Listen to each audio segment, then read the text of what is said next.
to today's video. Today we're going to be talking about some tips and reminders for reptile care during the winter time, because as the seasons change we may need to make some adjustments with our care just to make sure that the animals are still getting everything that they need, because winter can be obviously very cold and very dry, and it is very difficult to keep reptiles in an environment like that. And that shift, no matter what you're doing, if you're having lighting and misting and everything, like that natural ambient shift in the air is going to cause a little bit of a change no matter what. So it's good to just pay attention to these things. Also, I know I have my glasses on today. I literally cannot see anything without them. And I always thought that there was a reflection, and I feel like there's not really a reflection when I'm wearing them today. So I'm going to be comfortable today. So the number one thing to do obviously would be to check your basking areas. As you're first setting up your reptile enclosures, you're going to be using hopefully a temp gun and measuring the basking area to make sure that it's the right temperature for your reptile. So it's good to check up on this, because as the weather changes and it does get colder, even if your basking area was on point when you first set it up, or it has been fine throughout the summer, there can be a little bit of a shift. So it's good to check just to make sure that it's still in the right range. You may need to increase wattage in the winter, so that's just something to pay attention to. Number two is to check or update your UVB. This is something that you should be updating usually every 6 months, unless you have a solar meter and you can measure the output to make sure it's still having a good output. But it's just something to check up on in the winter, because why not? So winter is just another good time. I feel like anytime there's like a seasonal change, it's good for an update and to just check in on things, especially if you are changing out your UVB every 6 months. You may have to do so in the winter time. Number three is updating water bowls. So because it's going to be a dry season during winter, it is good to make sure that your water bowls are always refreshed and topped off. With drier air, they can dry out a little bit quicker, so it's really important to just stay up to date to make sure that your reptiles are still fully hydrated. Maybe possibly increase the size of your water bowl to allow soaking for your reptile if needed, especially if you're keeping snakes, because it's drier, they can get a little bit of issues running into with shedding. They may not have very good sheds during the winter time because it's drier, so increasing a larger water bowl for them to soak in will not only allow them to soak in it, which will really help with shed, but it will also increase a little bit of the humidity in their overall setup as well, and obviously keep them hydrated. Which brings me to number four, which is actively soaking your reptiles if needed. So a lot of animals during the winter time can slow down. They may not have as much of an appetite and they may not be as active. I noticed this firsthand with Stumpy, my bearded dragon. He has been extremely inactive, and he can go like a couple of days just sitting in a cool corner and not really doing much. So because of this, it's a really good idea to soak your reptiles just to make sure that they are still getting hydration. While it is normal for them to slow down and maybe not have as much of an appetite, you want to always make sure that they are hydrated and not lethargic.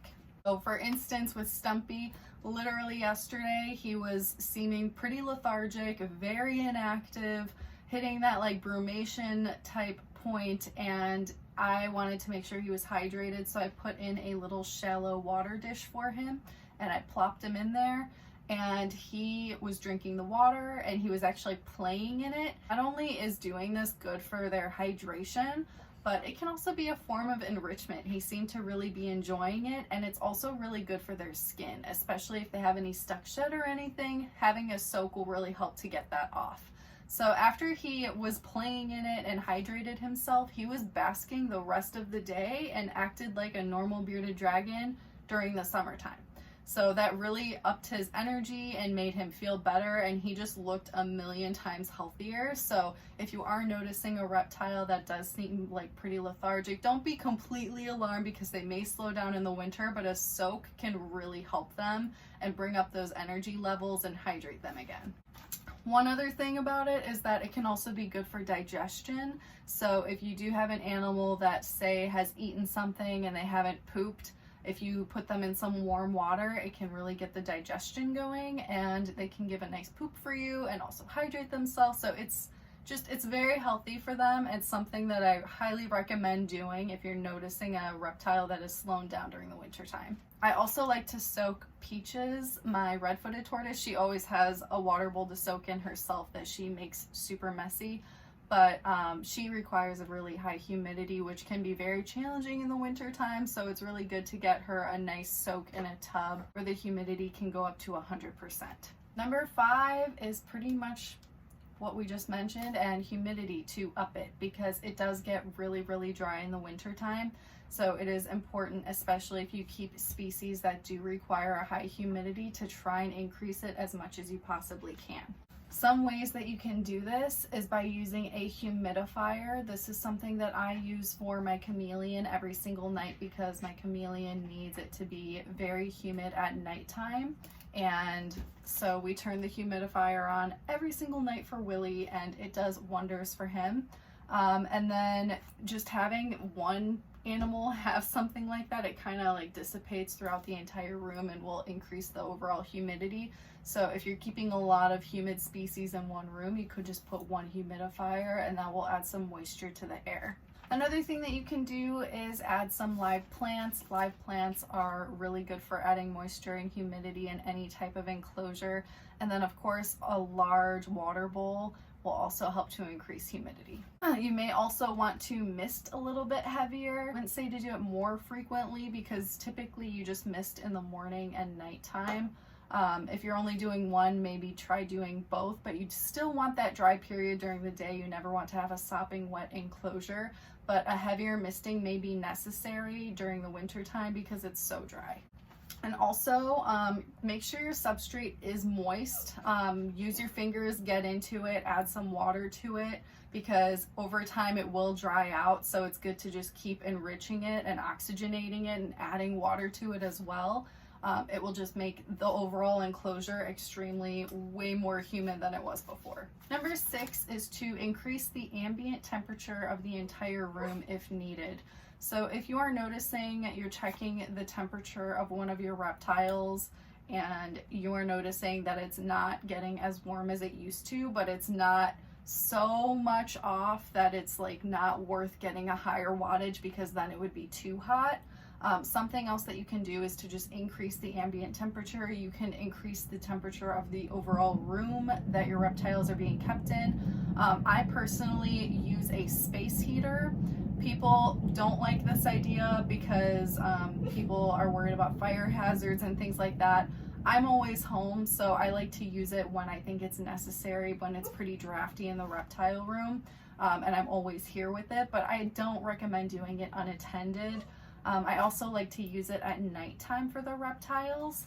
So that will increase the overall ambient temperature of the room, which will also increase the temperature of those basking areas a little bit, to the point where it's not so much where you need a higher wattage. Other things that you can do to increase the ambient temperature would be, if you have blinds, to leave the blinds open, let some natural light, sunlight get into the room.